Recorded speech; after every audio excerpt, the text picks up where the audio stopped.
Welcome. Instructions on exiting the building in the event of an emergency. You can go out the door, go right, down those stairs, or I believe you can go left, down the hallway, it's a set of stairs down there. Number 2, additions, deletions, or changes in the order of agenda items. Nope. Sorry, just a quick, Sue, I'm going to allow you to talk. Can you let me know if you could hear Duncan just opening the meeting?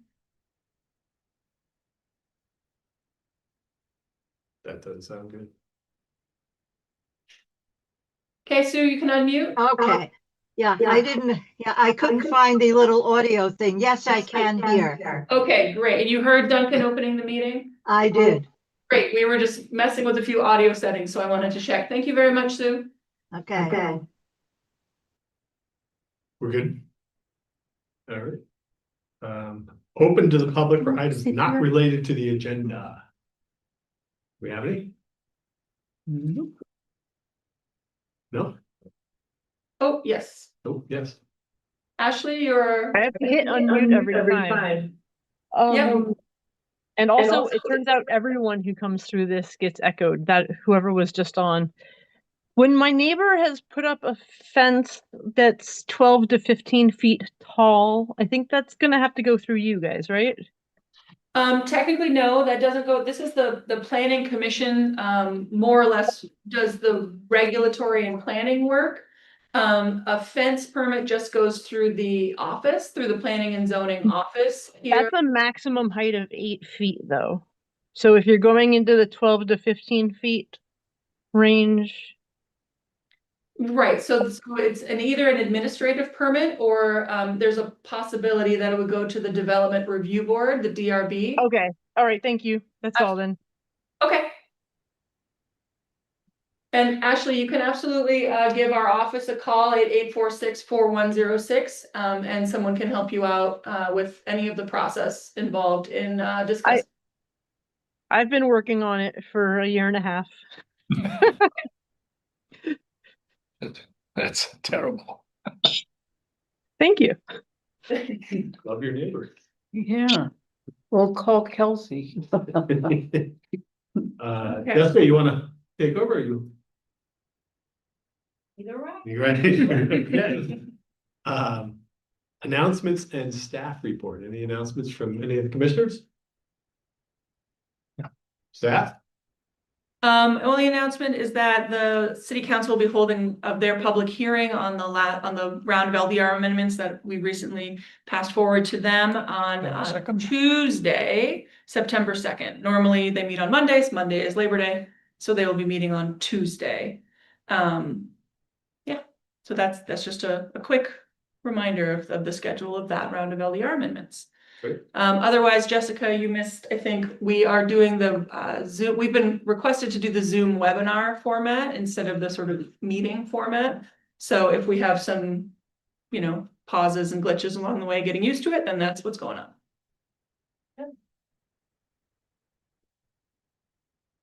Jessica, I will turn it over to you now. Sure. Thanks, Duncan. Sorry about that. No worries. Doing construction oversight now, and I makes my work a little complicated. We're in number 5. So number 5 is a discussion of the lot coverage on large lots, discussion and review of staff recommendations, which we had a nice intro in the packet. I don't know if there's anything else you want to start out with. So just, I think most of the background is in here. This is in response to increasing the allowed lot coverage that happened in the LDR amendments from last fall. So those were adopted in November of 2024, increasing the lot coverage in for single family homes and other small residential building types to a 50% total lot coverage maximum, building coverage being less than that. But it was increasing the total impervious coverage, partially because we were doing things like allowing a smaller minimum lot size, allowing multiple principal structures on a single lot, things that you could more efficiently use land on smaller lots if you allowed a little more flexibility in the number, the cap on the impervious. A question was raised at the city council about what does that mean on very large lots? So hypothetically, and it is true that hypothetically you could have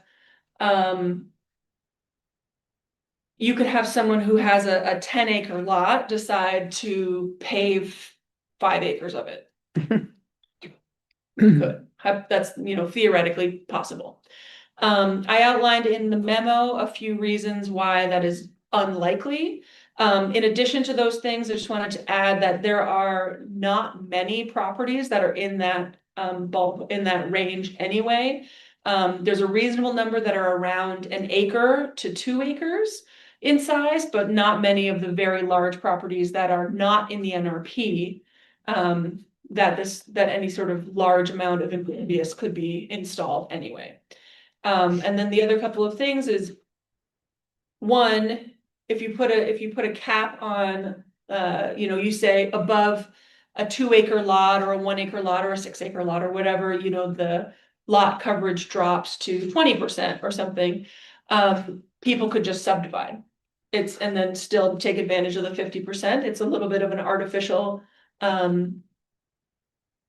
thing to put a threshold halfway or partway up through the lot sizes. Because there's sort of ways to get around it. Instead of doing multiple structures on a single lot, they would just subdivide and take advantage of the 50%. The big one, I think, is what I outlined partially in the memo is stormwater kicks in. Stormwater. What is that? State stormwater regulations? No, city. Oh, city does, Mhm. okay. We have city stormwater regulations that if a 1/2 acre of impervious is installed, or in addition, I think it's or 5,000 square feet is added to existing stormwater, then stormwater is impervious, then stormwater is triggered. And you have to do all sorts of mitigation for how you're going to mitigate your runoff, and it requires a lot of money, and then B also does mitigate the effects of that stormwater runoff if the concern for having too much impervious is the stormwater runoff concern. So those are the big pieces. The other sort of self-regulating piece of it is that it is expensive. People don't generally just install impervious surface for fun. They're not kind of putting in acres and acres of pavement because they want to, because it can be millions of dollars to do something like that.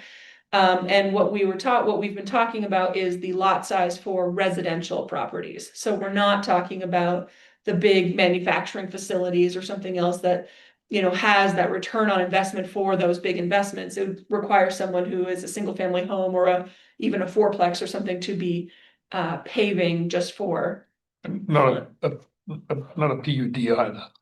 Correct. Yeah, I mean, requiring stormwater mitigation is a good thing, whether it costs. I know it costs because I've been through it for our development. In fact, our development pays the highest stormwater fee in South Burlington. All right. Per person, because we have some roads. But, right. Somebody with a 1 acre lot, 50% is like, well, it's 28,000 square feet. And I think that's, if somebody wanted to do it by building he wants 2 tennis courts, 2 pickleball courts, a swimming pool and a basketball court. We don't want them to do that, to pave over 20,000 square feet. So why don't we have a sliding scale that probably ends at 2 acres, because after that, there aren't that many 10-acre, as you say, any large lots that are for residential development. Right. But 27, 50% of 1 acre is, I think, too much. So I understand what you're saying in the context of a single family home, but what happened in the fall is that this commission and the city council approved allowing multiple principal structures on a single lot that is under 2 acres. Mm-hmm. So hypothetically having a 1 acre lot, which is not that big if you look at it on the ground, and you're allowed to have 3 4-plexes on that 1 acre lot, the required driveways and parking and, dumpster storage, other things for 3 4plexes is likely to be somewhere in the realm of, getting up towards that 50%. So why don't we look, if the intent was to allow the additional impervious coverage to facilitate housing? Yep. Why don't we look at tying the additional impervious coverage to additional housing? If you're building more than one principal structure on this lot, then you can go up to an additional 10%. Otherwise, we'll default back to whatever the previous LDR was. So if it was, I believe it was 40%, went up to 50. 30 to 50. 30 to 50. So if to get that extra 20%, instead of building pickleball courts and basketball courts, if you're going to put a house on there, an ADU or something like that, then you can utilize that extra. Because I think that's part of the problem. I think the concern from council, and please correct me if I'm wrong, Tim, is more what Michael is saying, that, okay, we've just given carte blanche for people that have half acre, 3/4 acre lots to put a considerable amount more impervious coverage for amenities than for housing. And we were set at 30 before for a reason, for runoff and groundwater recharge and things like that. So it may make sense to tie the additional to the use. Colin has a hand up. One, just so clarification on those, so regards to paths we do and decide to go here, with the subdivision, there aren't any requirements that your subdivided lot has to have a unit on it. Am I correct on that? Correct. So like you could, in principle, if it just were split, you could just divide off, say, your basketball court, because realistically, that's the kind of thing that don't might take advantage of. You could just say your basketball court is a separate unit, it's a separate lot, and then you would bypass it if it was like a threshold. But can you do that? Yes. I mean, we sat through a couple of subdivisions with DRB, and you have to say what you're going to do with the lots to subdivide them. Because obviously you can't make a basketball court with it. But can a lot just have a basketball court as a principal use that's attached to Yes. somebody else's? Yes. If it has legal access, yes. You might have to execute a right of way or something so that the lot in the future does have legal access, but you can absolutely just, if you own 10 acres and you said, just for fun, I'm gonna divide it into 10 1-acre lots and build nothing. And I have no plans to build anything and I don't wanna do anything, all you would have to demonstrate is access. I'm thinking not of 10 acres. but Yeah. We'll I'm come, just, as a come to example. it. I believe in your recommendations, you had espoused a position that to me made sense. And that was leave it the way it is, let the stormwater rules take care of the rest of it. Because, and I don't know how flexible those stormwater rules are, but because, I mean, there certainly are ways that in cities, they're experimenting, well, actually, they've been doing this for 30 years now of doing roofs that absorb water. Yep. So, Pervious pavers. things like that. yeah, pervious pavers, there's a lot of different ways of dealing with it, and I don't like to create rules that are too prescriptive. And I kind of like the idea that you had recommended, which is just say, let's leave it the way it is, because then we don't have to change it, but acknowledge that the stormwater regulations are, and there are ways of mitigating these things, and leave it at that. It's a decision amongst all of I mean, you. you're allowing, for building coverage on an acre, it's like 13,000 odd square feet at 30%. What if it's a solar roof? What? What if it's a solar roof? You're gonna say, oh, no, we don't wanna have that. I don't understand your It could question. be 50% coverage, of having solar, on a Having a lot. solar And farm you'd on be your- saying you couldn't do that too, because that technically is hard. That's restricting, well, I guess it depends on how it's built. Well, that's a whole nother ballgame to get a solar farm Well, approved. not a good example, but I'm just thinking, it's just like, why create special conditions when we already have a way through the stormwater rules of dealing with it? It's like You we're just don't- creating more. Stormwater, if the landowner wants to spend the money, then stormwater is not gonna stop him. Or her. Well, and so that's the Then- whole, isn't that the whole point? The whole point is not to install more impervious surface than we absolutely have to, and if we can regulate it, so much the better. It's part of our climate action plan. It's environmentally a bad thing, a terrible thing to do. It's much better to have it left if it's open land that. Well, it sounds like you're presuming how somebody would want to use the land. I don't like to presume I don't know how what they do with the how land. somebody wants to use their land. And I think that as long as you're mitigating stormwater issues, they should be allowed to, use their land. Yeah, but a typical lot is 1/8 of an acre. That's about 5,500 square feet. There the 30 and 50% sort of makes sense because you're looking at 1,700 square feet for a building lot, building lot coverage, and 2,700 square feet would be 50% of open available.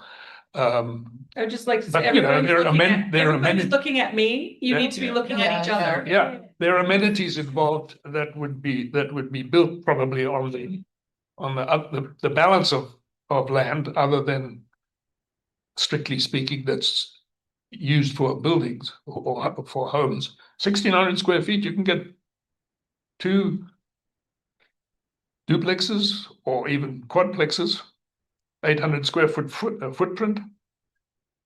It's easy. So, but 27, half an acre, 27,000, 28,000 square feet allowable for lot coverage doesn't make sense. It's out of proportion. This is, again, a discussion Yeah. amongst all of you, not Yeah. me. It's out of proportion. I absolutely do agree with you. I think everyone here does, Michael, in that we do want to. Too much impervious surfaces actually is something we should definitely avoid for various reasons. I think, still more agreeing with Donna though that we already have systems in place that will make that very unlikely to happen. And maybe my perspective is about a little color of them currently. I've spent the last month or two trying to pare down as much impervious surface as I can on a state highway expansion project to avoid stormwater permits. Stormwater is a pain, and but more this way is that it does seem that this, as I said, as Donna mentioned, we have the stormwater regulations in place, and I'm more inclined to go, if we do start to leave it as is, and if we do see this rash of 3-acre properties putting 1.5 acres of impervious surfaces there going right to the line, if we see that becoming a problem, then maybe we could potentially revisit it. It's more like I'm hesitant to add a whole new raft of regulations that may also considerably complicate building more units on a lot, which is the whole point of raising in the first place. I'm just hesitant to add a bunch more regulations that might complicate that for a problem that may or may not exist. And we start seeing lots of people are kind of abusing this and putting huge amounts of impervious for single family, then maybe we can revisit it. But I agree with you. I agree with you that we want to avoid impervious. I'm just not sure that setting the threshold lower will make much of an actual difference, is I guess what I'm trying to say. I guess, so just a fact related to that, we did look, and there have been very few of these larger lots that have gotten even close to the 30% that there was previously. The lot coverage on larger lots, it requires a lot of stuff to edge up towards even the old maximum, so raising the maximum. We've seen nobody take it to apply for anything to exceed the previous maximum, and most on large lots are more, in the 12, 20, smaller percentages already. So we just haven't seen anything. As I think it's sort of my point related to Collins, is just we just haven't seen it, and we didn't see people butting against the lot coverage maximums on larger lots previously, before the maximum was raised either. So don't, Yeah, no, I was just gonna say that seems like one of those situations, and I've been doing this for a while, so I've seen it happen.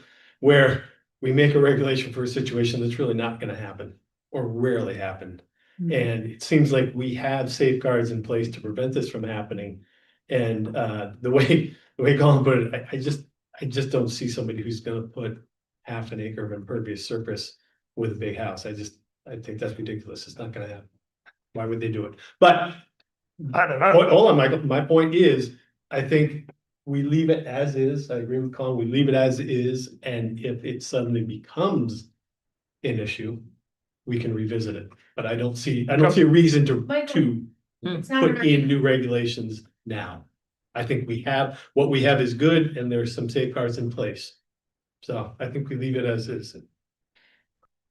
Any other thoughts? We didn't hear from everyone. Yes. Yeah. Donna and then Michael. Yeah, I have some friends who have a 1 acre lot with a single family house on it, and they've had discussions about adding an in-law apartment, and we've talked about, well, technically you could add like 3, you could add like 3 additional units on this lot, and it would work with the new regulations. And so I'm thinking, I'd like to be able to know that there's 50% lot coverage, because, we're gonna the units themselves are gonna, because they'll all be one level, are gonna be bumping up to that, 50% when you add the paving and stuff in. So I wouldn't want to restrict it, because it would prevent you from being able to potentially do something like that. And I think it would be a really nice example of what you can do with single family house that sits on a oversized lot in a great location where, you could better utilize But your land. You can only do 30% for buildings. It would still be 30, it could be, Yeah, I mean. well, they're you're not gonna be small butting up apartments. on 50%, you said. Well, that's total What's lot coverage, 50%. Of which- driveways and parking spots. Yeah. Try to minimize the drives and things like that, or use impervious paving. So if it wasn't a problem before at 30, why is it a why? It's not a problem. That's I think what the question Yes. is there a potential side effect? And I think it's sounding like maybe not, like we didn't see people in the past Yeah. trying to do Right. these personal impervious zones that were huge. The reason we changed it was for the reasons we kind of outlined here, so someone could do pretty much exactly what Don just said. Okay, you have extra space, let's put extra units. Having multiple principal structures on the same lot without the subdivision seems complicated in a lot of ways, so. I mean, I think what we were trying to solve. Well, it's Which we went housing? down to 5,000 square feet lot. Well, I don't think anyone's identified a problem. Like a reason to change it, like you're talking pretty hypothetically, and it seems Yes, like the it's, data from the an- past isn't indicating people are even trying to do An that. unintended possible consequence, and if you wait for it to happen, it's too late. I think no one can But- even come up with an example of a property where someone even attempted to do that, is what we're seeing from the past. Well, we're likely to get climate refugees from some pretty rich parts of the world, and But attempted to do what? I mean, the house that I bought that was built 20 years ago was bang on 30%. They used every square inch of impervious they were allowed. The house. The house and the grounds and all that. In fact, you can kind of look at the design and see where they did some things to try and reduce it to stay within that envelope. Yeah, we were talking about big plots, I don't know. Right, well, and Yeah, I think that's one of the questions we're kind of talking around is there are the very large lots, but I think we also have a spot between probably about a third of an acre and an acre, where you've just given people a pretty good go-ahead to put some amenities in. Single family lots that have nothing to do with housing. And I think people will take advantage of that. Yeah. And the question is, if 30% was okay before we did this, was it the intent to tell people, go ahead and put a pickleball court in your backyard? That's their prerogative. It's their property. Then we shouldn't have impervious coverage limits at all. It was their Then property. they can do before. whatever they want. Well, we have some. So the city, and I think the concern that was reflected from the council was, do we want to give away this impervious coverage without getting some public benefit, such as the additional housing units? In cases, that's what I was saying, in cases where you're getting the additional housing, then you can say, fine, there's a trade-off in the impervious coverage, but we need the housing, and that may make sense. But to say, okay, everybody just gets an extra couple thousand square feet of impervious coverage, you just do whatever we want. There was a reason why we set it there. So it's a matter of why we're looking at the existence of the regulations. And if it's a public good issue, then I don't quite understand why going from 30 to 50 is in the public good if we're not getting anything for housing. So can I add one other factual situation that we discussed at the staff level? In the last 5 years or so, we've moved further and further away from allowing garages in the front of homes. Sort of the garage in front of the house facing the street. Part of that regulation requires a longer driveway. Right. So you do, and so when you end up with, and when we're talking about walkability and bikeability, we're also pushing towards narrower frontages on lots. So the idea is that we're moving towards lots that have narrower frontage, have the garages set back from the houses. So then you have a longer driveway, you possibly have a longer driveway and then parking sort of tucked behind. Some of those aesthetic concerns are some of the public good that has been discussed in some of those other aesthetic regulations that end up requiring, in some cases, depending on the shape of the lot, the size of the lot, a design of the home, etc., requiring more impervious than just allowing street short driveway garage. And I think a big discussion point we had before was also that, you know, for these new lots, the lots themselves, the goal is to have them be smaller. So Yeah. if you have a smaller lot, but a bigger percentage, you know, it's a percent. So, you know, I think what you're talking about is like the existing condition, like, maybe like an existing lot where they're just gonna like add whatever, patio or something. Yeah. But, you know, and I suppose that could be something that happens, but, you know, I think we were really mainly talking about like Yep. new development, new layouts that have the smaller lots, these new configurations where the percentages from before don't quite work as well. And the same with backlot subdivision. We've enabled backlot subdivision accessed by a right of way. Sort of definitionally, you need a driveway that reaches that back lot. So it's another situation where you'd end up with more driveway with the intention of subdivision and adding info. So it seems So- like the one, I mean. Or even so not this- subdivision. This discussion is about potential side effects, so I think the two, well, at least the one potential side effect is that an existing residential property could add an amenity that maybe they couldn't have before within the change in percentage, so, I mean, I think that's a potential side effect, and if we think that that's a real problem, then we can discuss ways of fixing that. I think the other potential side effect is, well, I guess it's actually the same thing, Michael, you brought up, just like extra amenities, but you're not getting extra housing, so. So logically then, why don't we reverse it? We want more housing, make it 50%. Well, I'm not sure that people all agree that it's an actual issue we're trying to fix. I think right now we're identifying potential side effects and then need to take the next step of, is this a real problem? And if so, what do we do about it? So. It's only a potential problem, but those have to be dealt with too. I think it's important to remember though still that, so I guess. If the regulations for stormwater treatment kick in at half an acre, like the reason. Correct, I guess because it's. My understanding is the main reason we don't love part of services is it creates a lot of water quality runoff issues. So for over half an acre. It isn't really we have that sort of concern always somewhat mitigated by the stormwater like pre-requirements. So I think as John was saying, it really is the concern would be someone that had say 3/4 of the lot, putting in say a pickleball court or something like that. Like that's sort of hypothetical.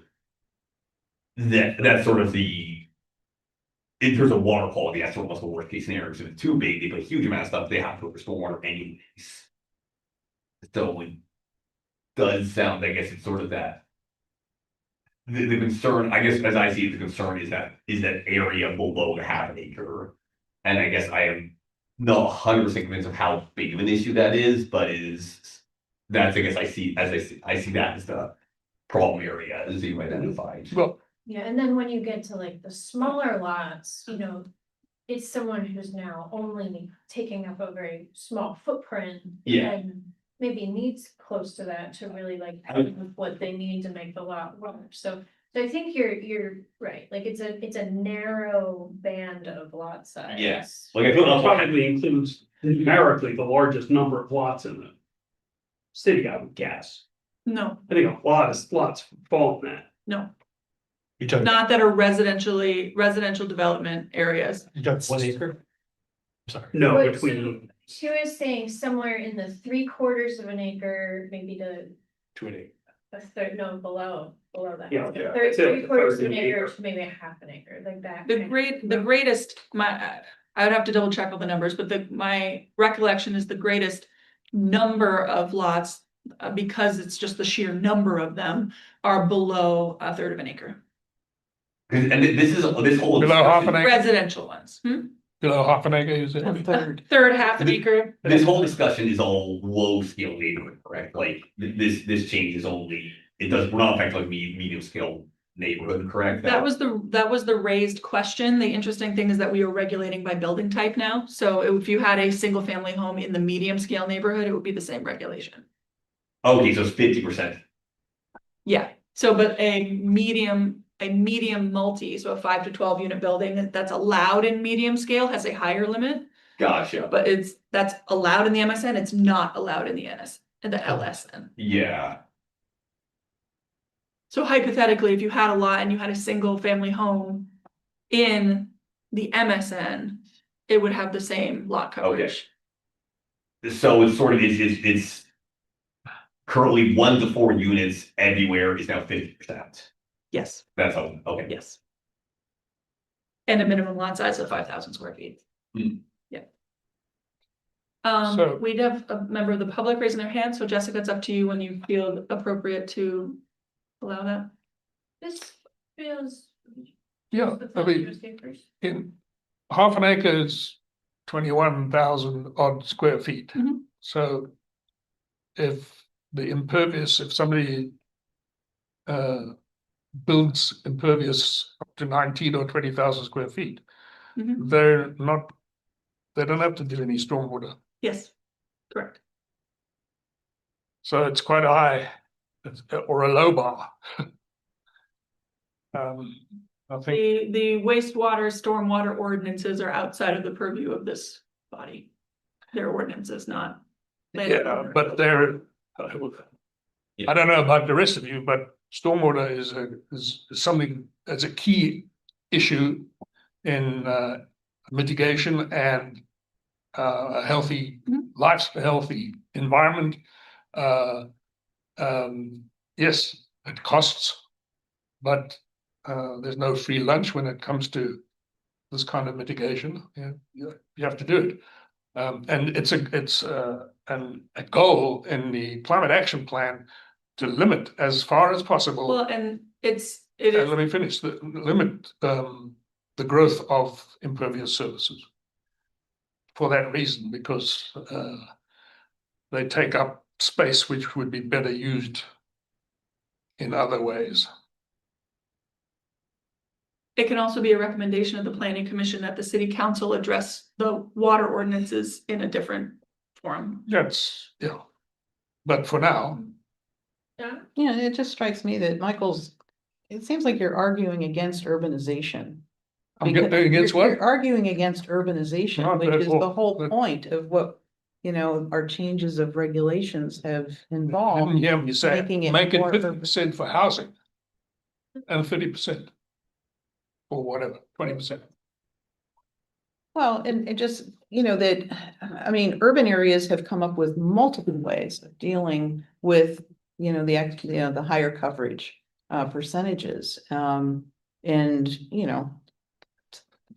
I don't think you see a lot of cisterns around here. But, as water shortages occur, people are using that water that's collecting off of the roofs. And that would be very useful at some point. There actually a lot of the new construction in the Southwest is required, to have, multiple storm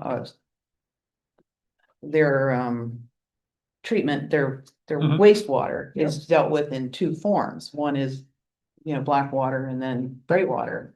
And stormwater, I guess, is considered rainwater and stored, and so instead of, people are looking at this more as a resource, that the runoff can be controlled and contained and utilized, it's like, so that's one way to do it. Green roofs are another, in climate like ours, green roofs make a lot of sense, particularly on flatter roofs, because that slows the water down. It also filters the water.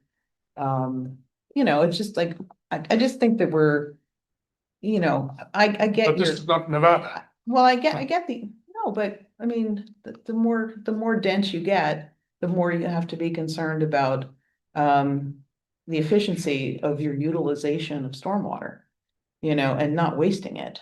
Because right now we largely, it goes into the lake, it goes into the rivers and it goes into the lakes, but people are having to learn how to utilize that. And it's, we can't always assume that we're gonna have more water than what we need.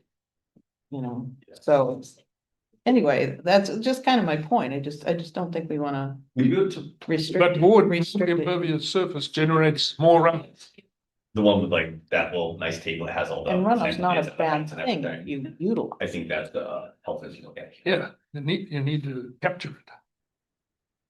So yes, So- I agree that we might want to revisit this at the stormwater regulation level. I mean, As did, having alternative ways of dealing with storm. so I guess the other question, so a way. One compromise I see would be having something say, hey, for single units.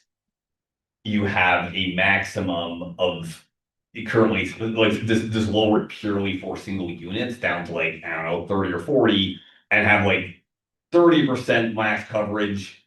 Or X square feet, whichever is greater, so that you could still build like micro. Like units or something like that on like a tiny, 5,000 square foot block or something. But then, so then you still could, so basically you can hit 50% if you're doing multifamily, but then if you have a single family, you're still closer to 30%, maybe 40% or something. So I'm really hesitant to try to take that 50% away for something like a townhouse or a duplex, because you do you need a bit more parking for those kind of units, you need more block coverage. But I wonder if that would satisfy all our concerns without being too complicated. What about a greenhouse? Maybe somebody wants to add a greenhouse to No, that. that's a fair point. That's a And fair it's, point. and it's for food production and things like that. If Fair we point. want to restrict It's a fair that. point, yeah. So Kelsey, how would that work if there were like 3 single unit buildings on one lot? Because that's one of the things that we are allowing for. Or attached. How it relates to, you're still playing table. I am still plugged up to table. I had to log into Zoom. Anyway, doesn't matter. Here we go. I just want to make sure, so I know what Colin's saying is basically that the first row of the table is the residential district, it's the single unit. And it has the 50% lot coverage, building coverage, that's what we were just talking about. So 30% building coverage, 50% lot coverage. So one of the things that we're talking about trying to make sure we allow for is, say you have one lot, but you're gonna have 3 houses on it. How, like, if we change that first line to say, 30% lot coverage, say, just as an example, then it would be for, like, how does that work? Like, because it's not a duplex. You have 3 single family homes on a lot.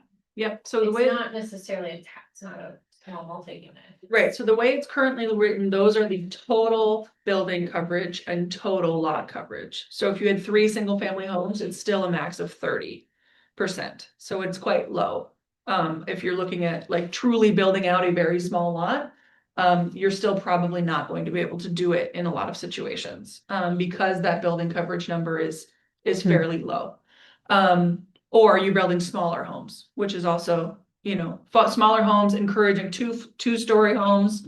I think all of that makes it possible. It makes it so you're not going to be doing 3 large ranch houses on a single small lot, because the footprints will be too large. Are you saying, Like, I still. like, relating it to the So number I of guess what I'm units? saying is like, if you're gonna have 3 separate houses. Yep. On one lot. Yep. I think we wanna preserve that 30% building coverage, 50% lot coverage. I mean, that was the goal. Yep. But I guess what I'm hearing from at least some people is that if it's really truly only one house Right. and it's a bigger lot specifically, like, that's maybe not right. Like, maybe that number is too big. But if it's one single unit, one house on one lot, but it's a small lot, like a minimum lot size of 5,000, you Yep. kind of need the 50%. So there's like this narrow, like, band of issue where it's like kind of a bigger lot and there's only one house. Hmm. That seems At the like last meeting, possible, yeah. that's the only scenario I'm hearing there's any kind of issue on it. I don't even know if there's like Yeah. Uh, discussion of like, we all agree that that's a thing, but. 5,000 or it seems like 5,500 a band. is okay. But at the last meeting, we didn't discuss this in great detail, but I did put out the idea that maybe we should look at a sliding scale. So that if it's 5,000 square feet or an eighth of an acre, which is quite common, then 30 and 50 is okay. But if it's a half an acre, you're looking at what, 22,000 square feet lot size. 50% is 11,000 square feet of impervious. And then And you're concerned that that 11,000 would be a excessive. pickleball, a pool, a Excessive, yeah. huge patio or whatever. You know, and It's not housing. in the back of my mind at all times, you all know that, is climate change, climate resilience, and obviously that plays in my thinking about impervious surfaces. So So is it too How much complicated? more just to bring up this, well, was there some things else you wanted to specifically talk about? No, more just I was trying to understand, because put it this way, I'm pretty firmly I do not want to bring these down at all for anything duplex up, because I really want to make sure that infill is possible. And I also don't want to restrict really the only area that I am on the fence about is large lots with 1 unit on them. That's kind of the only area that I would consider changing. I would not want to change anything at all for duplex and up. And I also would not want to change it for a small, like 5,000 square foot single unit, because if we, if you say your max lot coverage of 5,000 square feet is 30%, it's basically, can't do much more than tiny house at that point. I more just want to visualize what the numbers we actually have are, and what, if we were to make a change, what that would look like, and would that actually help anything or not? 'Cause I'm still not 100% convinced that it is a problem. You can put that in 3,000 square feet. So can you use your hand up? Yeah, no, I want to go back to what I said before. I think we're, the reason we did this was to try to get more infill housing. Yeah. We understood that. We all bought into that. That's what we wanted to do. I think the situation that we're looking at is something that might happen 2 or 3 times. It's incredibly rare, I think. I think it's gonna be incredibly common that people realize. It's gonna be swimming pools. Pools and pickleball courts. Yep, I think it's gonna be Maybe. incredibly common. I think it'll be more a pool, because I think it's got swimming no hot. pools. But so Swimming here's pools. my question. Are we telling people what they can do with their 1 acre lot? Well, If it's, that's you know, the pool or other piece. pickleball? Well, That's what the They can do- entire LDR is. No, but we're telling them they can't build a pool or pickleball. The city is putting a limit on the amount of impervious coverage that they can put on their lots. I think that we're diluting the good we did, trying to deal with a situation that's really not gonna happen much. So, But the reason why you did the good was for a specific reason, yeah, to get. and that's what I was, right, so why don't we Get link more those housing. increase to the infill housing? Try Yeah. not to do a lot of back and forth. I know Michael Yeah. doesn't set the best example, but we try. May I comment on? We actually have 2 people from the audience. I think it might be helpful to get some feedback. 3 people, okay. Do we have anyone in the room? Yeah. The people online wanted to go Okay, first. okay. Let them go. So I did see Ryan, your hand was up first. You wanna, I think we're gonna click the turn you on button. So Ryan, you wanna go, and then we'll have Ashley. Can you hear me? I think we can hear you.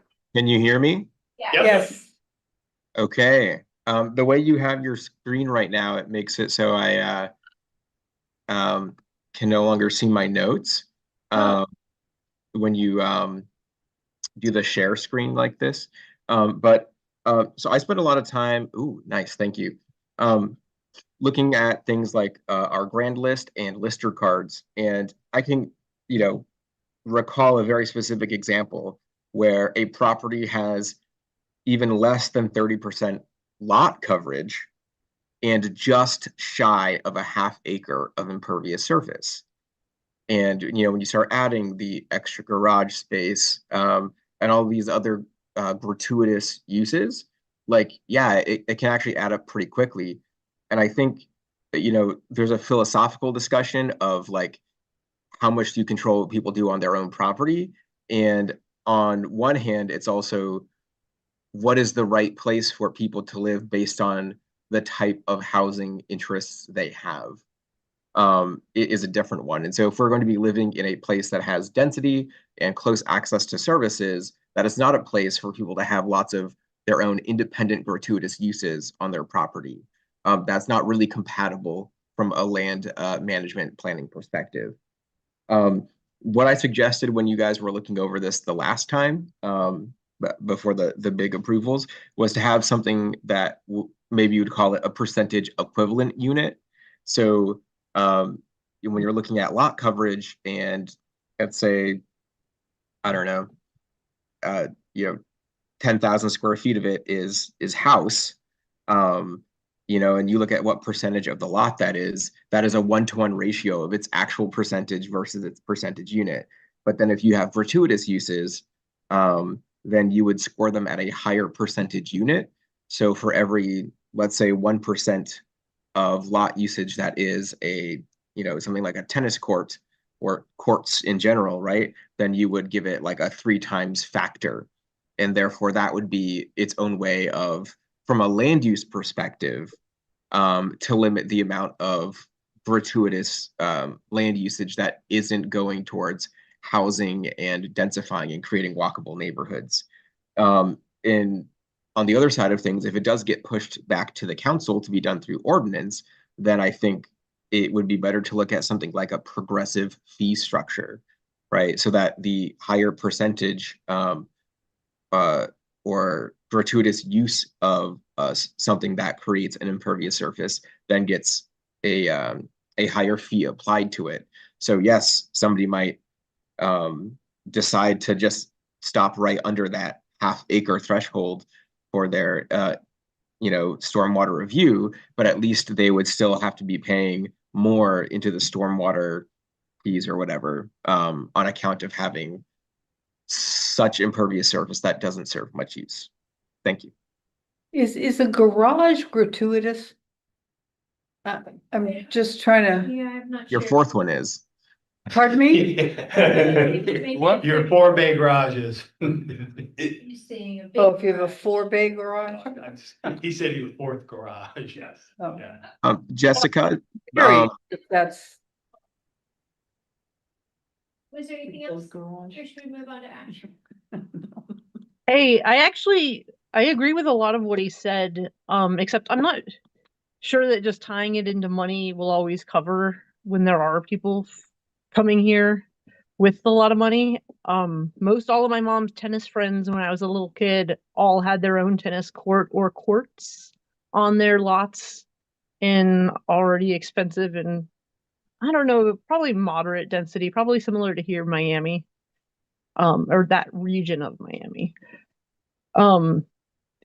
It's sort of, and then they'd still go play at another court.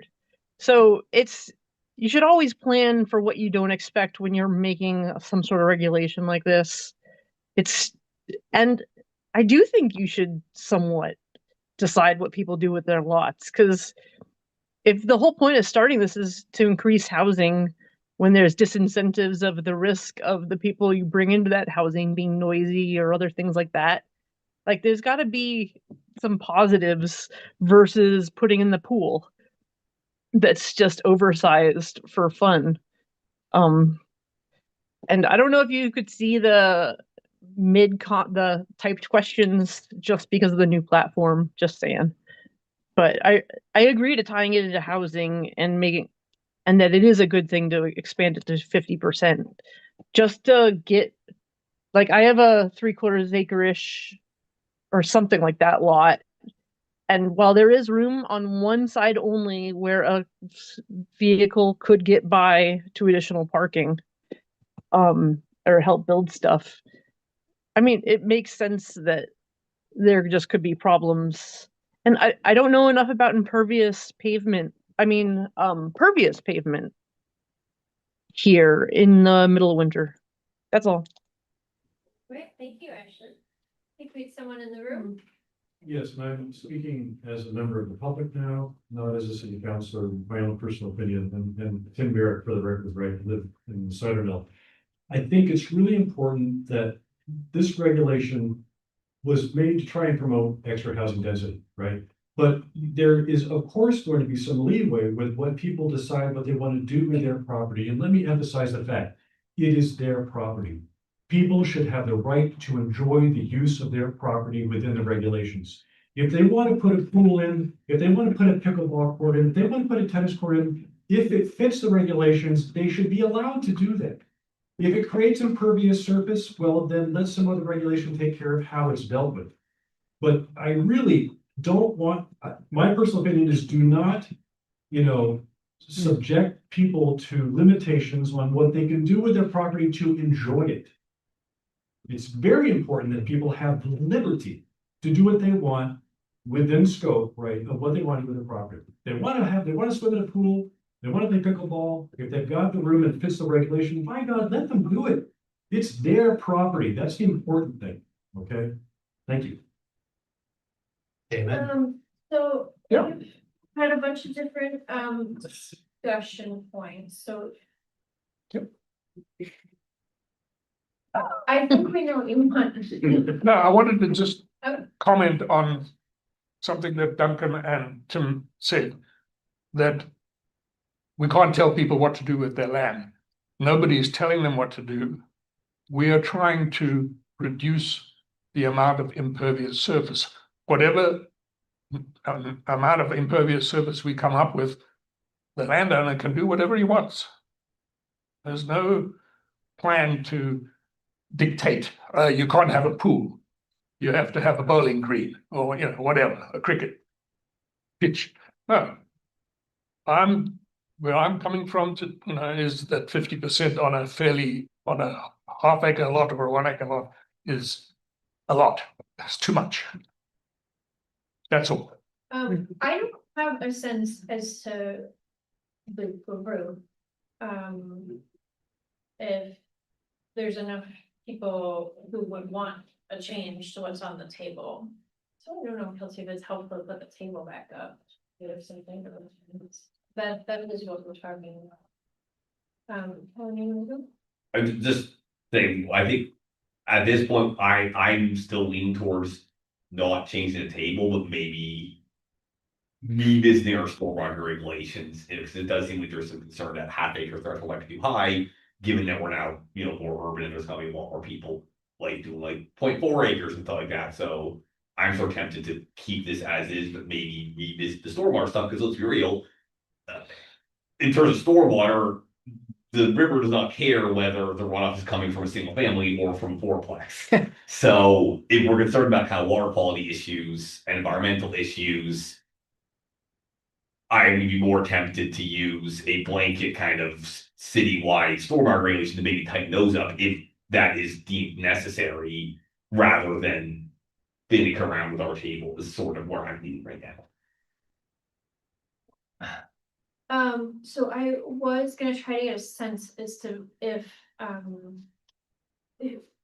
who really wants to make a change to the table. You know, we need to be parsing out language here, or if people are generally fine with the table and maybe have some other suggestion, like Colin talking about stormwater. Well, I just have a question in terms of, I mean, I'm relatively comfortable with the stormwater regulations, taking care of some of the issues. But I do recognize that little band. But I don't know how complicated that would be to enact and not make it so cumbersome that it isn't even usable. It doesn't do anything. It's just another cumbersome thing. I guess Another percentage. We discussed it a little bit from the staff side and would recommend, if there were to be different, coverage maximum percentages applied to different things, that it would either be, it would be two tiers, small and large, or single family home and multi-unit, or potentially the most complex would be both. The one thing to note is the multiple structures on a single lot is capped at 2 acres. So that's already, you have to subdivide above 2 acres if you're doing multiple structures. So you own 6 acres and you want to divide it in half, you want to put 2 homes on it, you can't do it, you have to subdivide it. So there is a cap at 2 acres for multiple structures on a single lot. There's a cap of, effectively a cap at currently at 1 acre, where the maximum of 50% would hit the stormwater regulation. That's at 1 acre. So if the commission wanted to put something like for lots between, you know, half an acre and an acre or something like that, then the coverage is 40%. That's probably as complex as we would want to go. We wouldn't want to go too much more complex with that, with additional tiers or Michael's suggestion of a sliding scale. Like, I don't know how many slides there are in the I scale. would leave that. But 2 is probably something that you could consider. Too much more than that, then you're putting your complexity much higher above the utility of the regulation.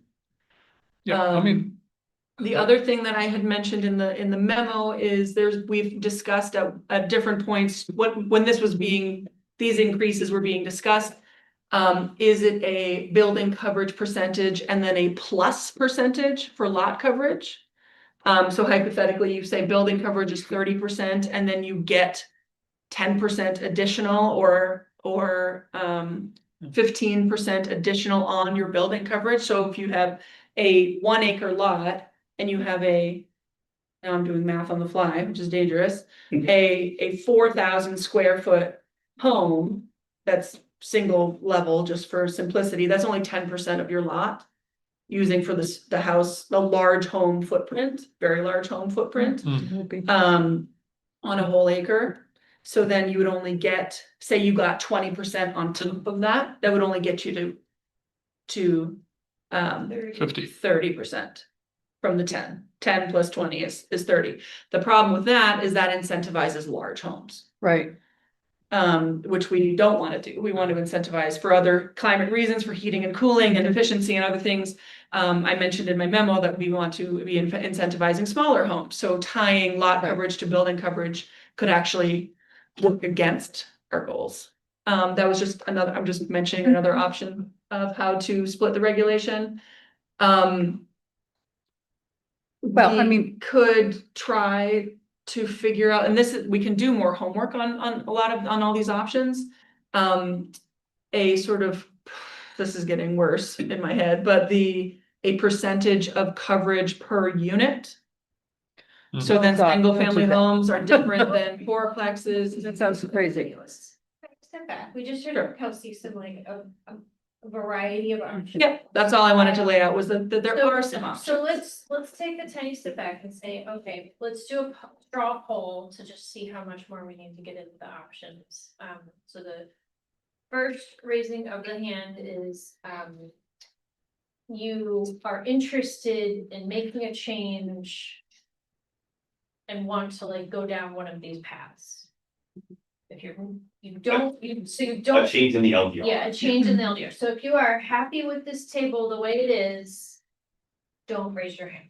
Can I ask, I'm happy with the 5 lines that are there. It's what's Okay, well, below. if you wanna make any change, What's below? including adding to the table or subtracting or changing the numbers. What?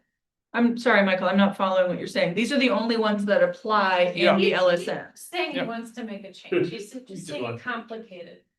So if you wanna make some kind of change on this topic, this is when you would raise your hand.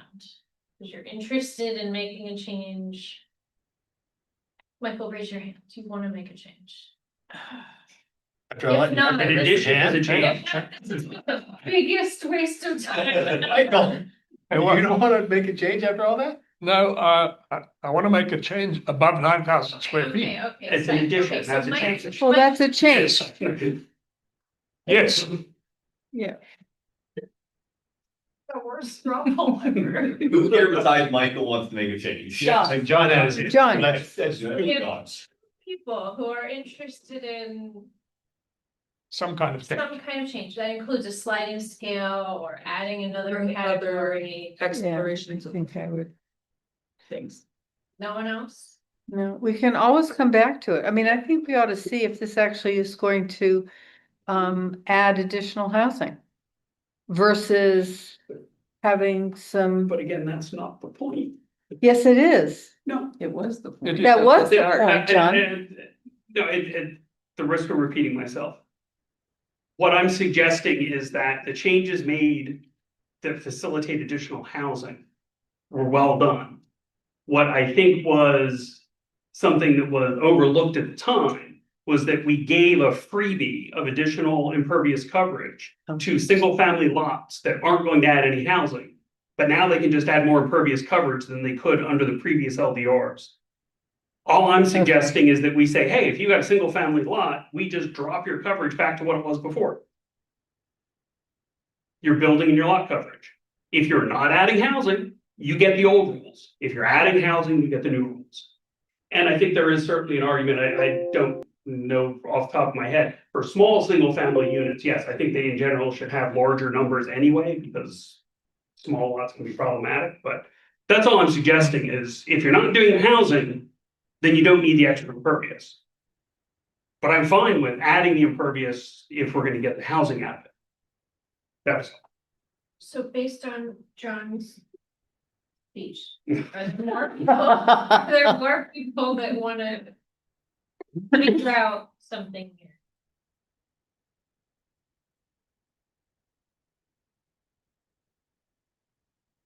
I'm not hearing us get to I think that's a no. I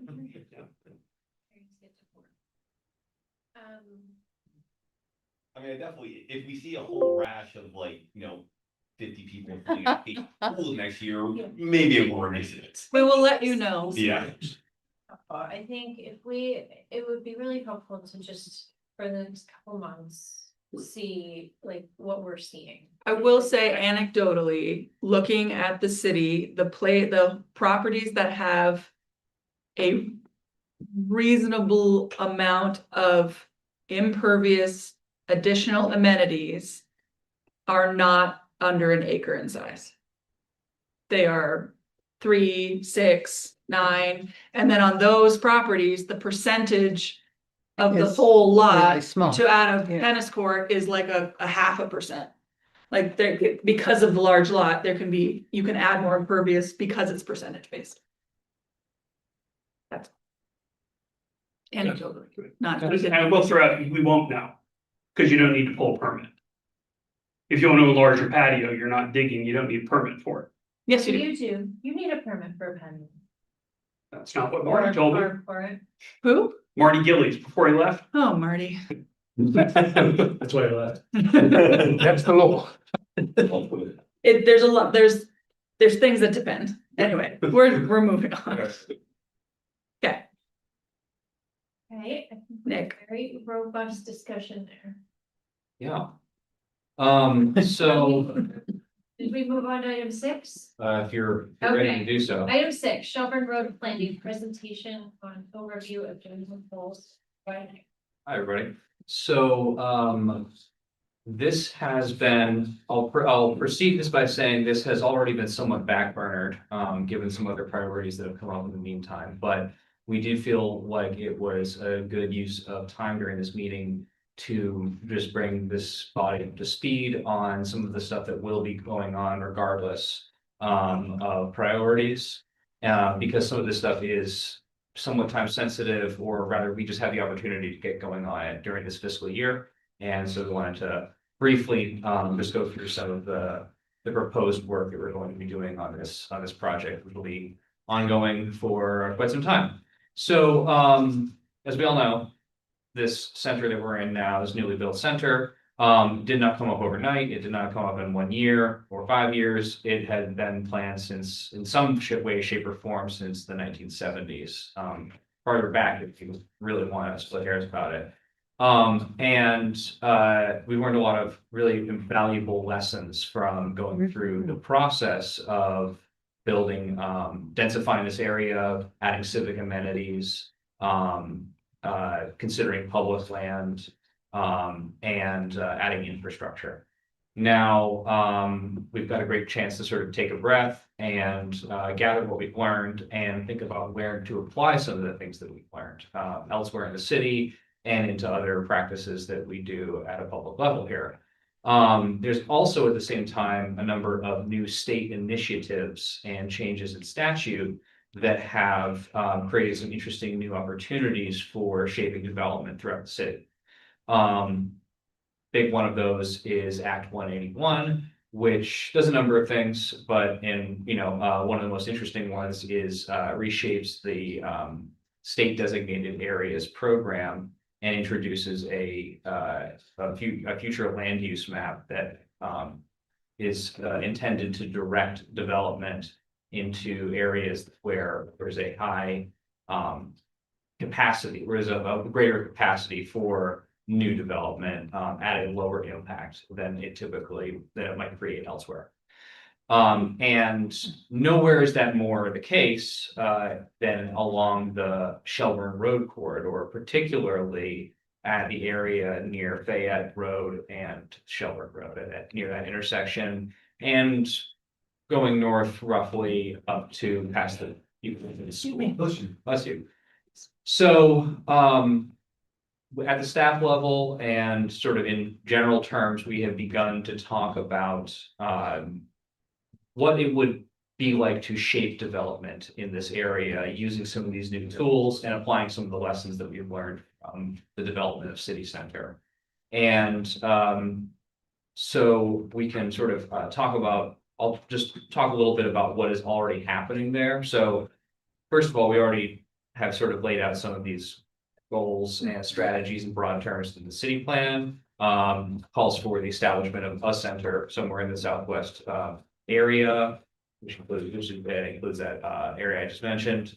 It also includes establishing urban style vibrant streetscapes, adding to civic spaces and civic amenities within that area to connect different uses, residential, mixed use, commercial, and to enhance bike and pedestrian options along there.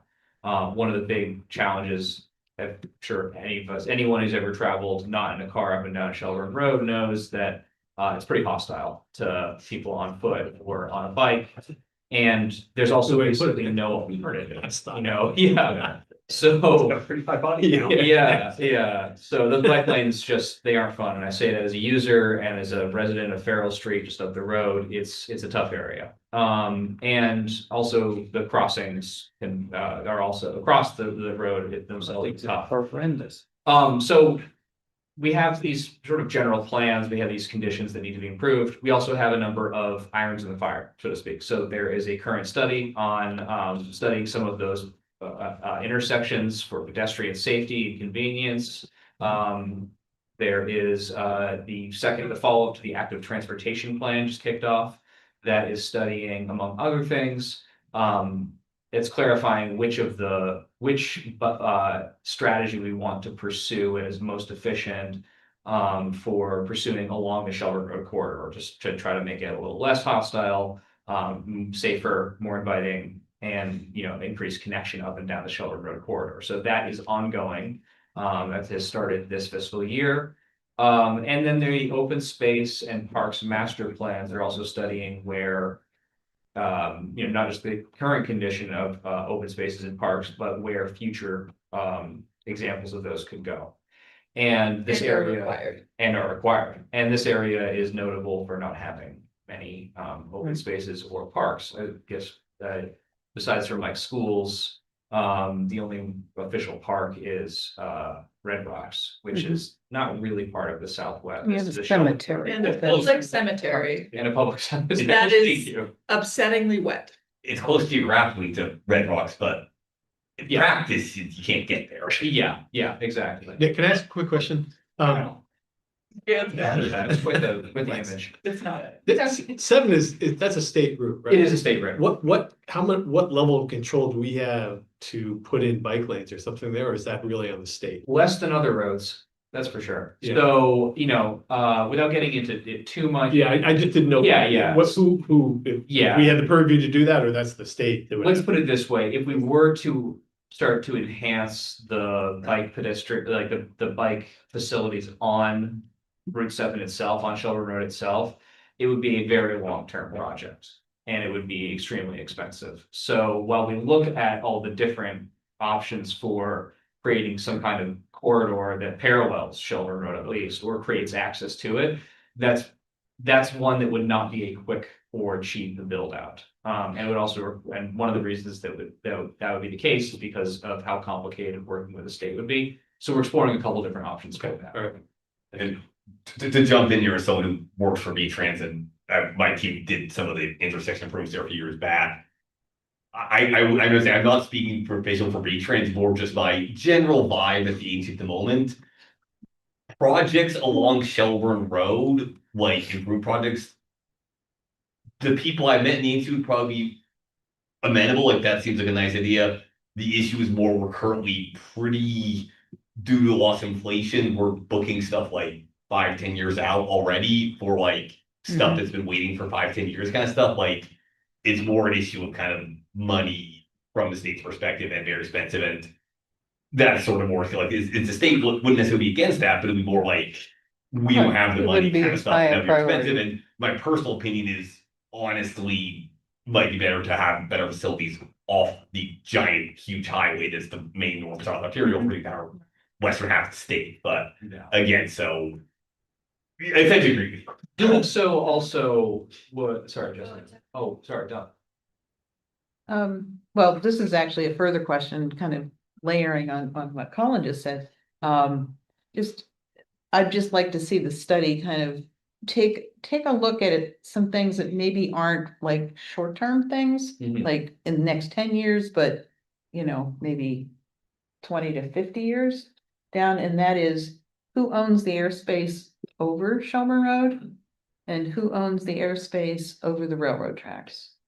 Because, I've been in some places where they utilized that to connect things together, and for sure, we need to connect across both of those. Mm. And in terms of park space, we need to connect to the lake. We So need like to, for we need to over- collect to thinking the like lake. an Overpass kind of a So, thing. Either overpasses or developments on both sides that can bridge.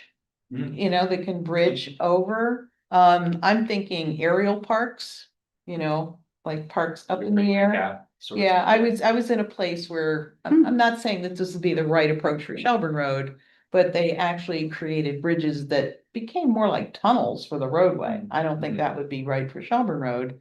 But it developed a beautiful park Mm. that kind of spanned over two pretty busy roadways to connect a large development to the beach. Mm. And, it worked Mhm. really nicely. It was a very well utilized parkway. That's definitely dreaming bigger than what we've. I know, considered so I know far. it was, and that's So I why appreciate your input, yeah, I yeah. kind of brought it up Yeah. now, because I mean, I just kind Sort of of see far from the beach there. No, I'm just kidding. the beach, yeah. Well, we don't have a Yeah. beach, but we do We're have, not occurring, we do yeah. have a lake. Lake, we have a lakefront. We have a lakefront. And one Somebody of the has things that we lakefront. have talked about already in the active transportation plan, round 2. Is exploring, bike ped connections from the Red Rocks Park area to the Shelburne.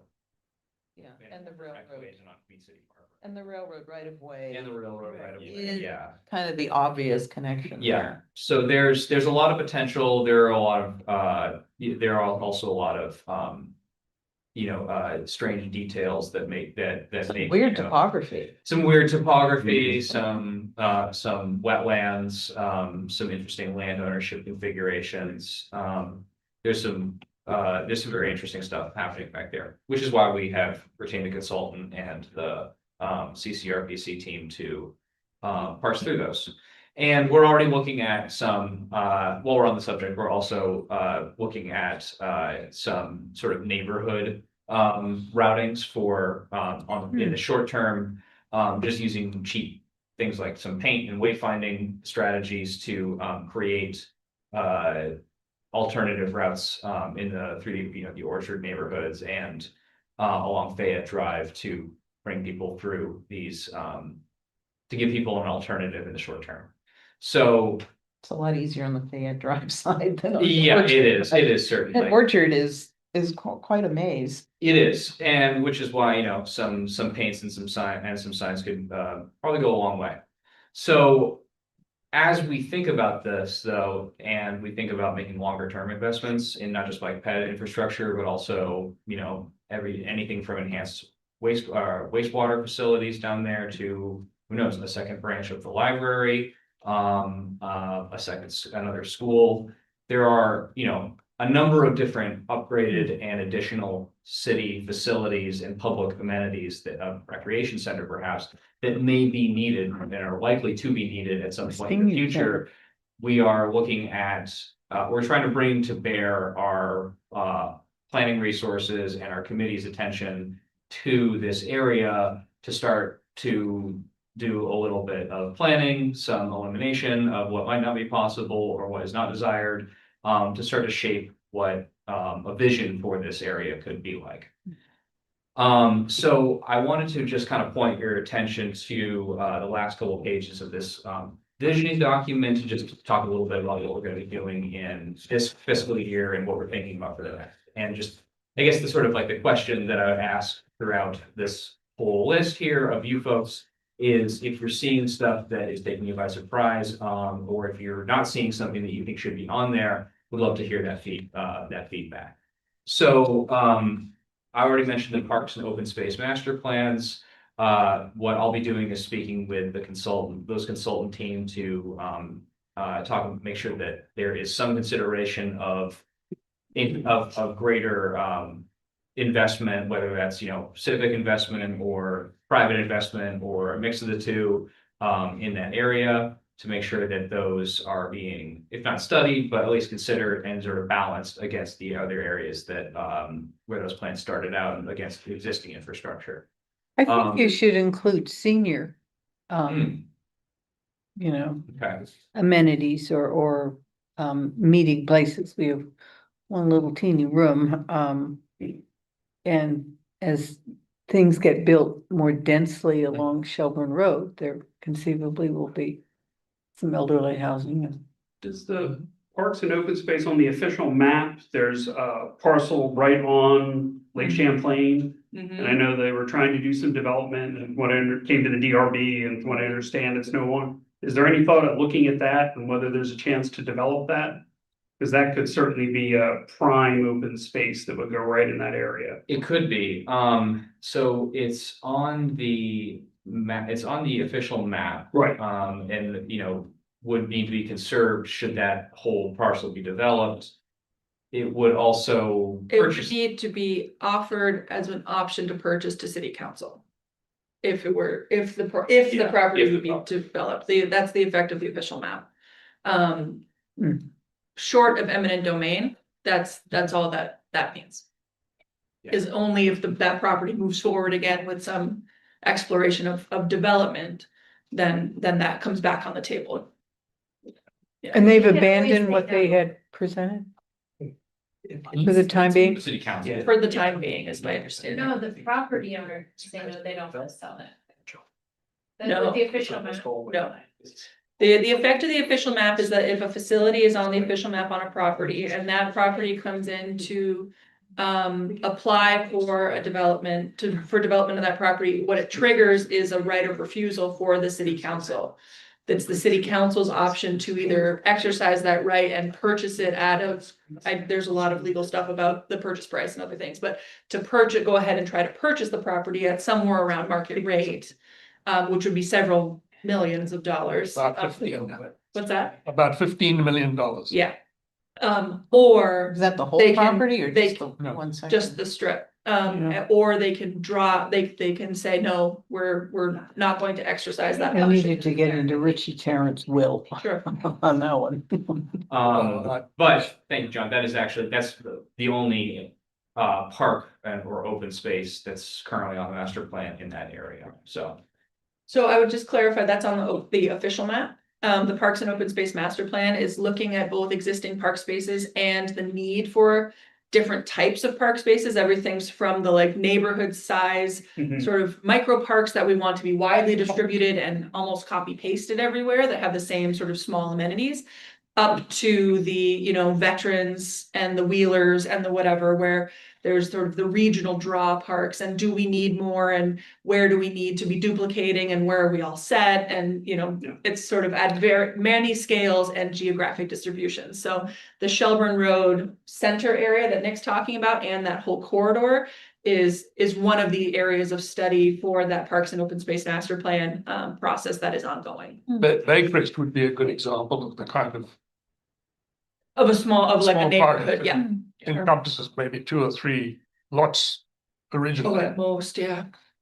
One of the interesting things of, because it's been discussed by local motion for a long time, the idea of a linear park along the railroad corridor in there. And, having gone down there and looked at it with, several people about, accessing Red Rocks Park, that there is a potential connection. there is, yeah.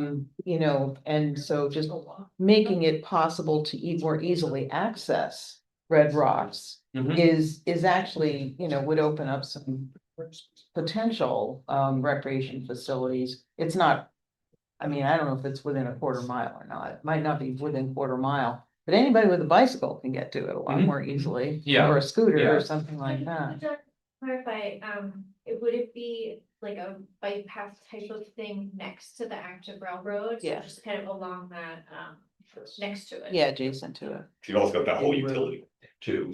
Or you build it over. make it a road over the railroad track. Who owns the land, the air, right? It's the railroad company. Yeah, that Yeah. owns the air. I Apparently, it's also- pretty hard even to build those bridges over. Too. Yeah, Okay, they're not. I just want to make sure, because I think there was some, maybe some thinking of like trails to trails, but that's a active line. No, that's an active line, so Yeah. it would be adjacent. Yeah, the Amtrak goes down that.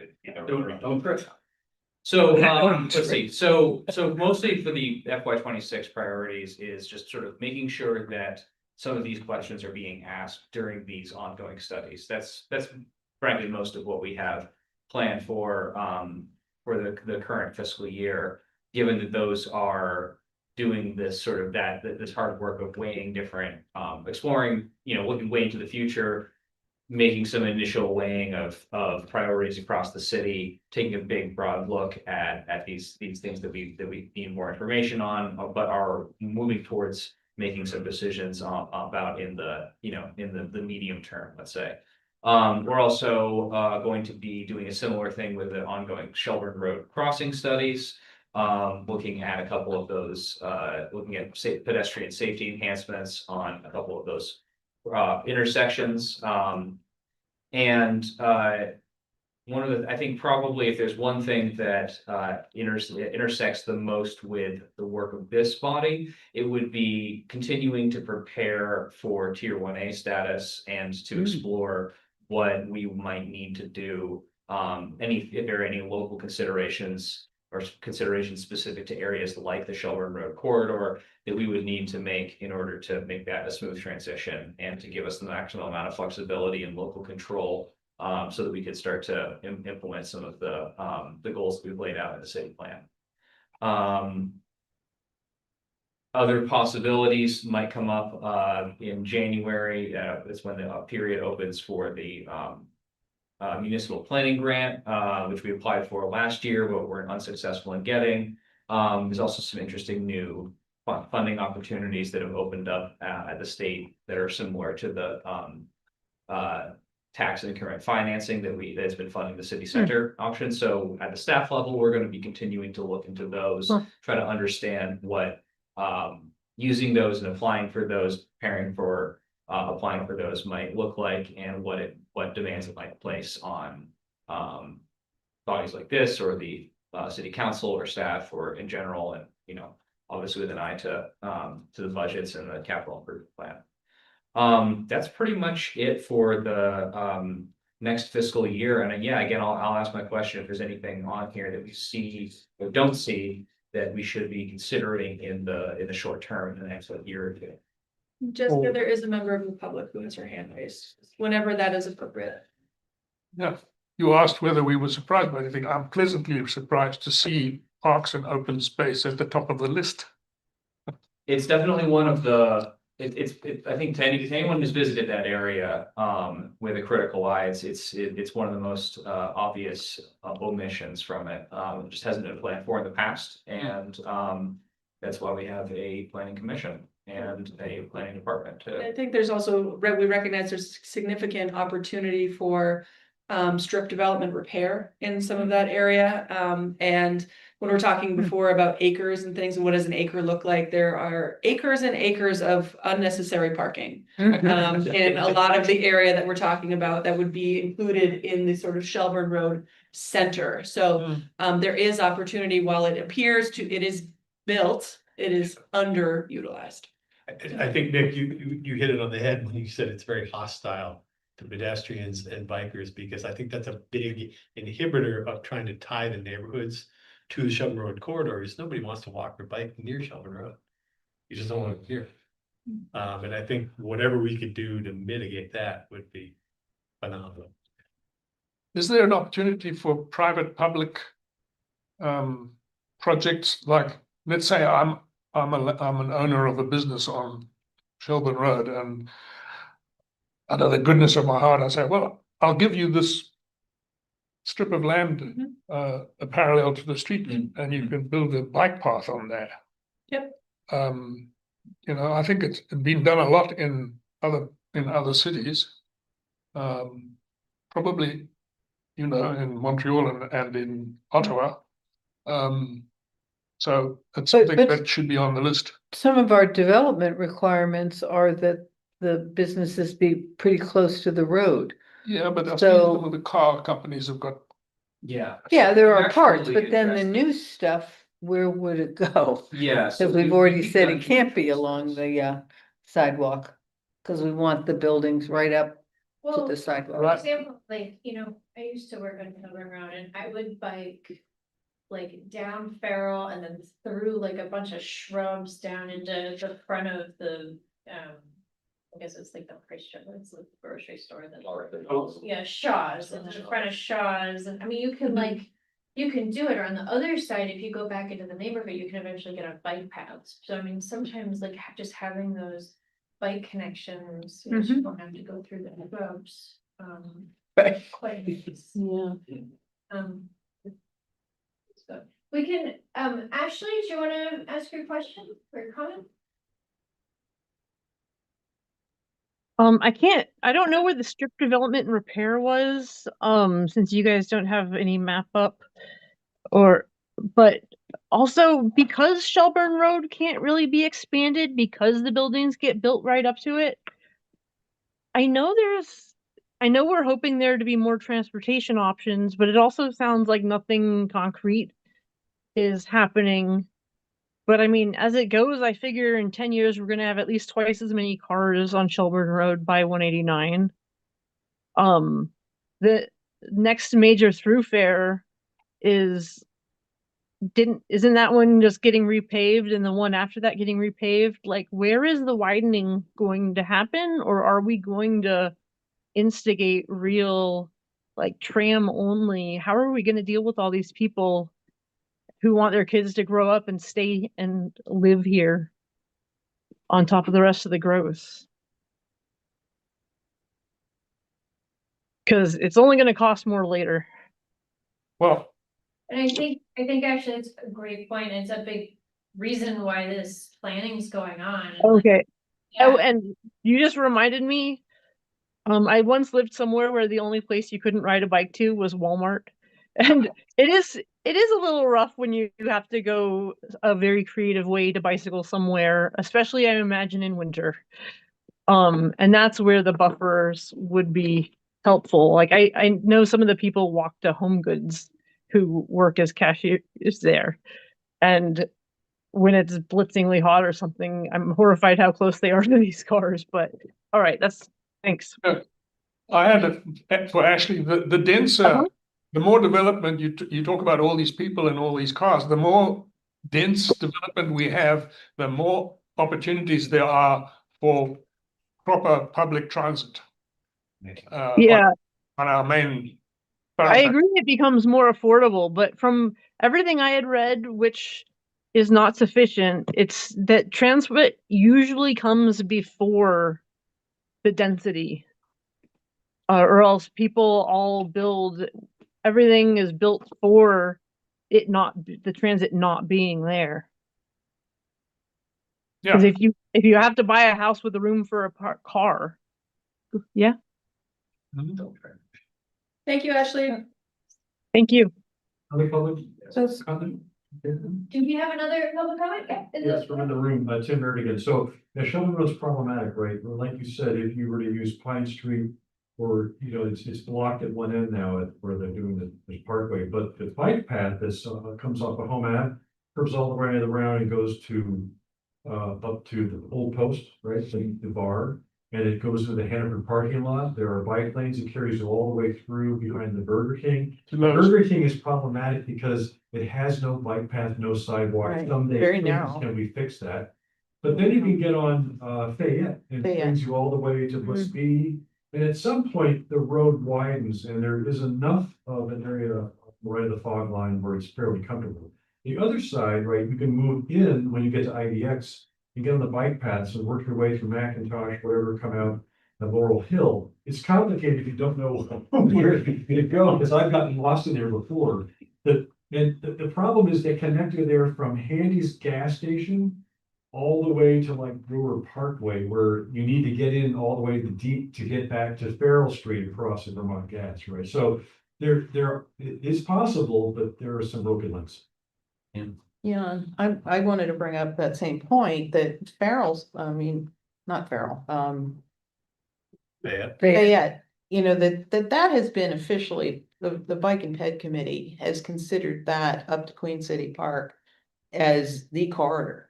For a long time, it's just that it's so broken up into individual parcels. Yeah. So, when the parking lots were redone, at what was Kmart, now is Hannaford's, that was an improvement, but it didn't line up with the other road. And we're like, yeah, it was so frustrating. It's like, why can't you just line it up with the other road and have a path that could go right through? But there were some grade changes and things like that. And so, I would have preferred it actually go in front of the stores, directly in front of the stores instead of the way it came around, because you have a very nasty leg. And I've gone through that a few times and I never feel safe.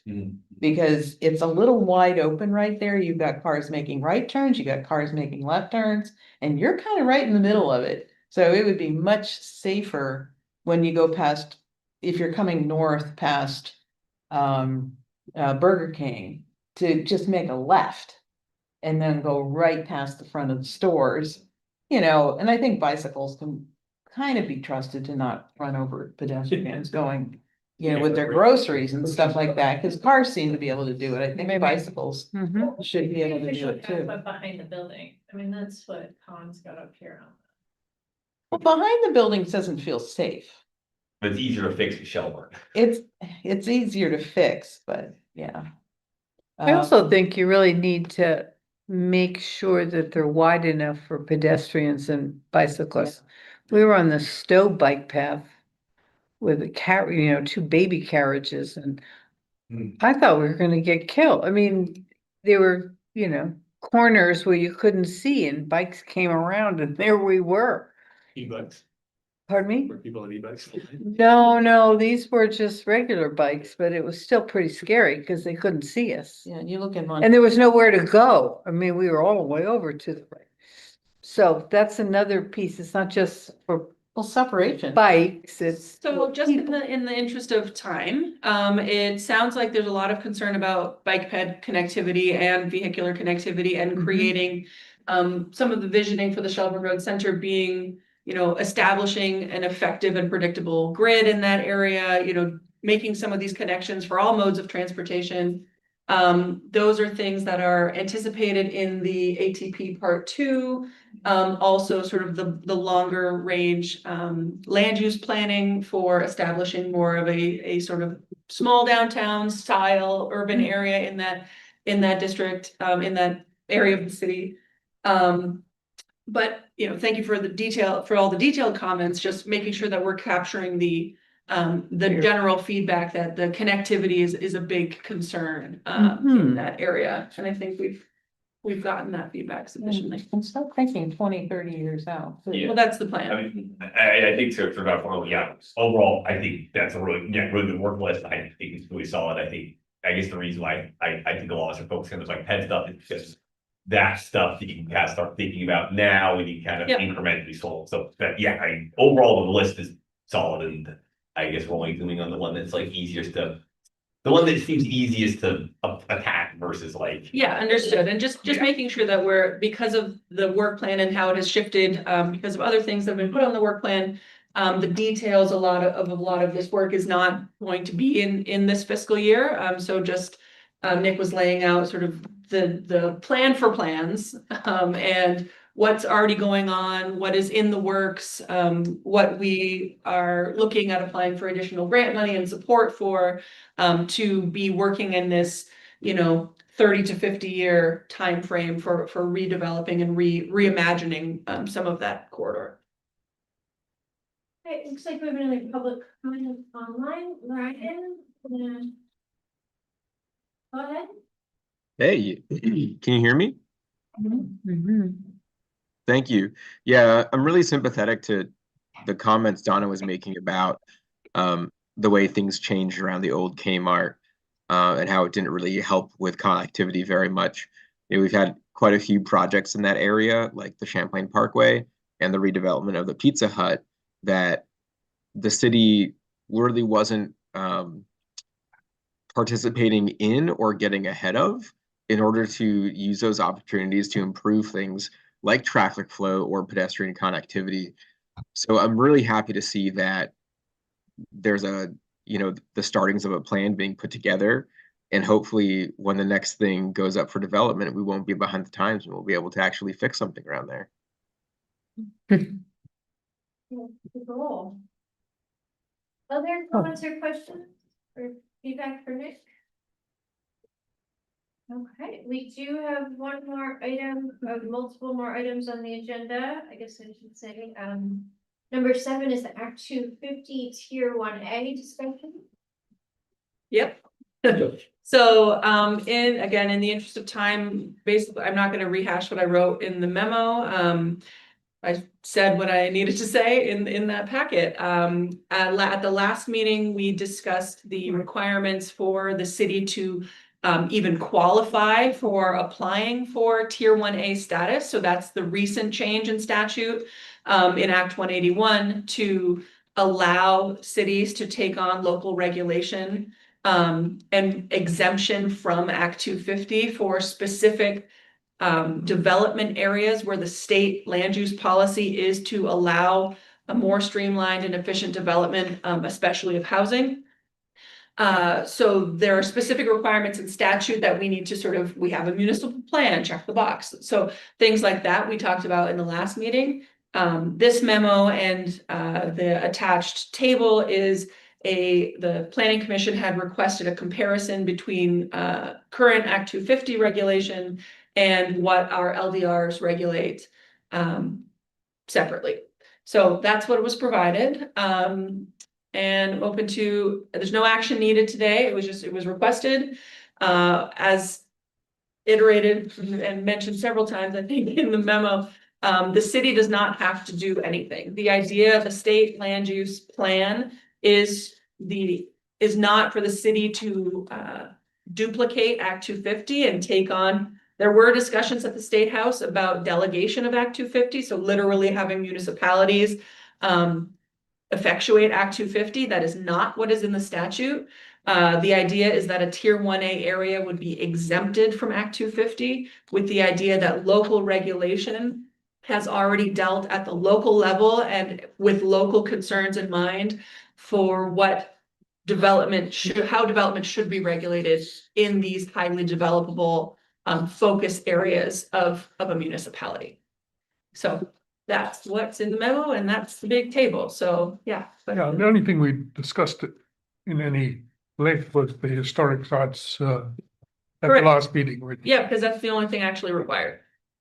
That we would have to make a change in our current LDRs. Yeah, so there's 2 things specifically listed in Act 181 that we would have to say in our application for Tier 1A, we meet our regulations, do this and do this, or they mention this, or we address it in some way. We, one is rare, threatened, and endangered species, and one is historic sites and structures. Do we have any? The other, and those 2 things are both included in our LDRs to very small levels, but we would recommend small additional tweaks to address those topics at the local level if we took on Tier 1A. And then Is this one of those things where it's like, like putting something for the DRB where we can ask them if we're not exactly sure, we can kind of submit it, and if they say, oh no, you don't meet this, we can just tweak that one thing and resubmit it 2 months later or something? Us? Yeah, To the DRB? Yeah. No, sorry, No. us to the state. Oh, Like, can we? our application? Our application. So like- the app, yes. Yeah. So this whole system is new.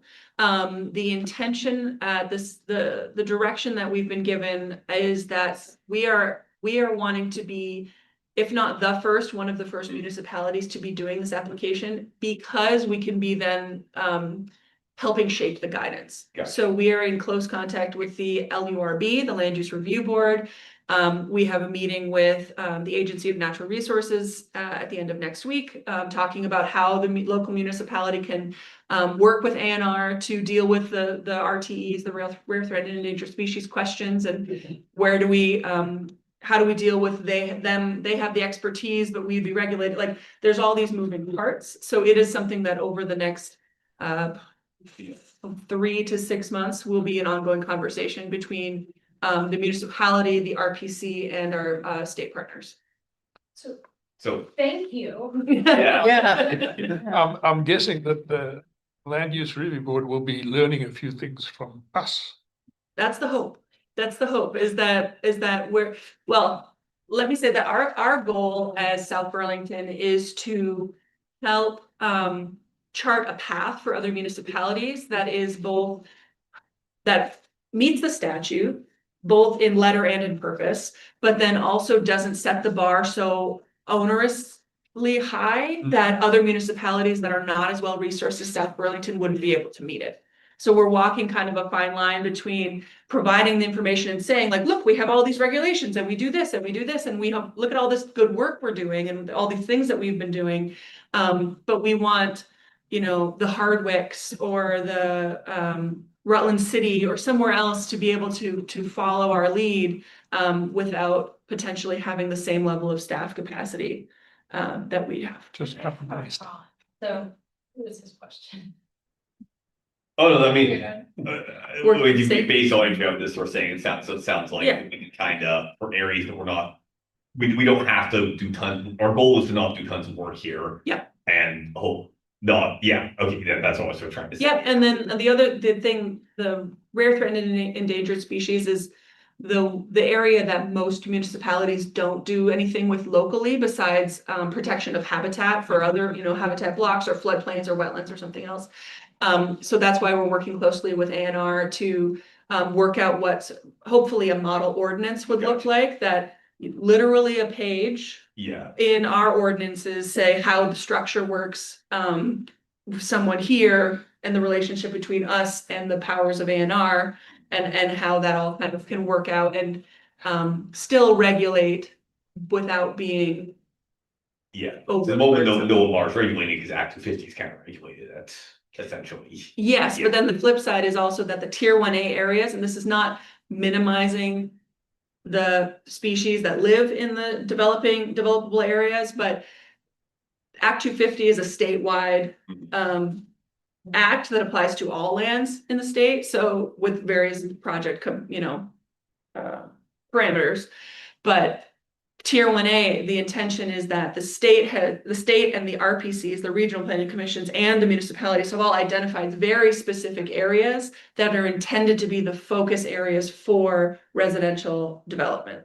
So they're likely already developed to some extent. They're likely close to village centers and other places or already in areas that are developed in South Burlington. So the likelihood of having an intense, high level rare threatened and endangered species analysis that's required is much lower than if you were in sort of greenfield open space in some other areas of the state.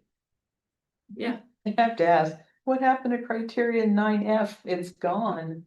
It's gone. It's not in there. It goes from E to G. I don't know. And criteria, because I've spent like the last 30 some years in Vermont dealing with criteria 9F. Oh, and it's not there. And I'm like, where is it? I was working with another document, but no, it's everything having to do with energy. What do you mention it, Colin? Don't mention it. No, it's everything that has to do with energy. Did I squish it in a funny way? It might have gotten squished. Yeah. When I PDF'd it, it may have gotten squished. I will find out. Why Excel? Only Donna would have picked. Why Excel? Well, I mean, it's like, it's the last 30 years. I worked for the Only utility, Donna I would have worked picked for that. Vision Vermont, I worked in all these places and I'm like, what happened in There we go.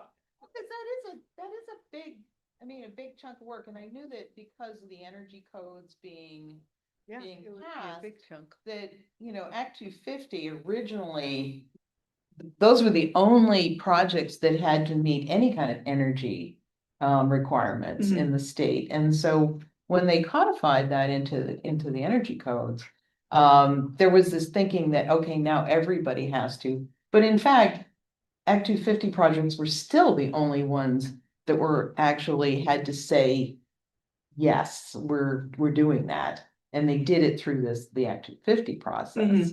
And so it's like, it's not a small piece.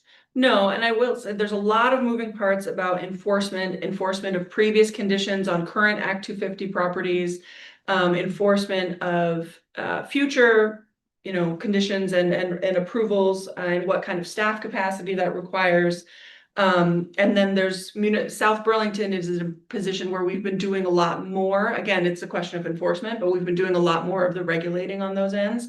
But collecting the certifications is an important piece of that on the residential side.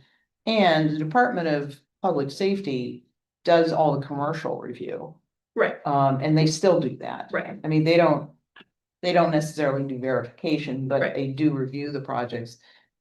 There's been work in the legislature 3-4 years now. Yeah. And it hasn't really gone very far. There's working groups that work every summer to try to figure out how to better regulate and enforce single or residential development other than multifamily. Yeah, so there's definitely a difference between both the Act 250 regulation and local regulation and actually having enforcement, and those are all sort of different pieces to the They're same all puzzle. different pieces. So Just it's not a planning issue so much, so it's a tough fit. Waste disposal is the only one you don't have a status on. yeah. Looks like we got a lot of it covered, but maybe not everything we need to. Waste disposal. 1B. Page 1, third line, third. Third box, yeah. I'm gonna be mad if my PDFing has caused more problems. That's. Where am sorry? Page. 1B. The first page. There's just no red status.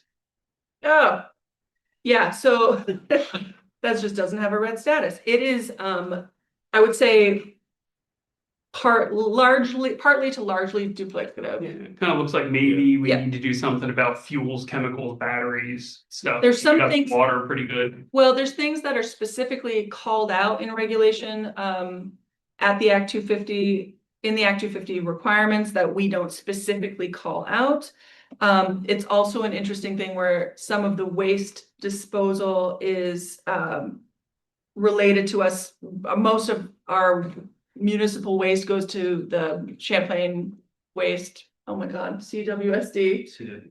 Chittenden County Solid Waste. Yeah, Solid so waste. there's sort of extra municipal organizations that deal with some of this. So yeah, it's something that we deal with and that we don't see a need to add further regulation for, but it is something that is Act 250 has some more detail in that we don't have the detail in, but it's related to kind of what you can put in your own household waste stream and how do you deal with hazardous materials and other regulations at the state and federal level that deal with some of that, especially chemicals and other things. Okay. So I just didn't put the red text because. Yeah, I'm just saying because we have some manufacturing that goes on, so we wouldn't want to. And some of that's related to the wastewater ordinance and the stormwater and other things. So there's a lot of different pieces that kind of, that's the thing with Act 250 versus local regulations is you may have certain topic areas that Act 250 deals with, this way that we paper over covering the other directions, just because we cut the regulation, we cut the topic in a different way.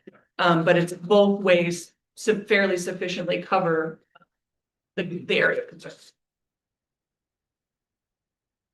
We have anyone from the audience, looks like Ashley has your hands up. Hey, yes. Since you brought it up, there is going to be an improvement in lithium ion disposal specifically for the exploding batteries. I had one that was enlarging, and because it wasn't on a runaway fire, the fire department couldn't help, and the special hazardous waste place was closed for a few days. Tesla didn't have, they can only deal with their own batteries, but there's going to be something that is mandatory to go out to every place that takes back batteries next year that can form glass to seal out the batteries, which will be a nice thing considering we have multiple places with these highly flammable batteries. Also, just because this was the new format, sometimes it hasn't been often, but sometimes the speaker in the room, suddenly I can almost not hear anybody and then it'll come back up. I don't know if there's a loose wire or if it's just that it's a speaker on somebody's personal computer that gets something set on top of it. But that's sort of what it sounds like sometimes. That's all. Thank you. Thanks for the feedback, Ashley. It is a microphone in the room. There is occasional issues with it. We use different solutions on different days, so we're I'm sorry. continuing to work with IT on making sure it's predictable and usable for everybody. So thanks for letting us know. Thanks. We're using 2 mics.